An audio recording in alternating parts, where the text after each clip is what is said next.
சீக்கிரம் வரும். நான் 4ஆம் வகுப்பு படிக்கிறேன். நீதி கதை.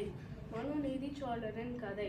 முன்னொரு காலத்தில் தமிழ்நாட்டின் திருவாரூரில் இருந்து ஆட்சி செய்த மாமன்னன் எல்லாளன் என்ற சோழ மன்னனின் கதையை கூறப்போகிறேன்.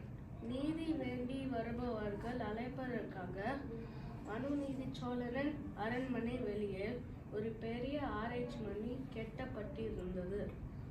ஒரு நாள் மணி சத்தம் கேட்க ஒரு மனுநீதி சோழன் அரண்மனை வெளியே வருகிறார். கண்களில் நீர் வழிய ஒரு பசு ஆராய்ச்சி மணியை அடிப்பதை பார்க்கிறார். தன் அமைச்சர் மூலம் நடந்த விபரத்தை அறிகிறார். தேரில் உலா வந்த மனுநீதி சோழனின் மகன் தெருவில் துளி குதித்து அந்த பசுவின் கன்றை அறியாமல் தேரில் ஏற்றி கொண்டதை அறிந்து கொண்டார். நீதி தவறாத மாமன்னன் நீதியை நிலைநாட்ட பசுக்கன்றை கொன்ற குற்றத்திற்கு தண்டனையாக தன் மகன் வீதி விடாங்கனை தன் தேர்காலில் இட்டுக் கொள்கிறார். நீதி கேட்ட பசுவிற்கு நீதி அளித்து பசு அனுபவித்த துன்பத்தை தானும் அனுபவிக்கிறார்.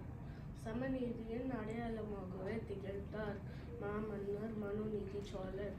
சென்னை உயர் நீதிமன்றத்தில் மனுநீதி சோழனின் சிலை உயர்ந்து நிற்கின்றது.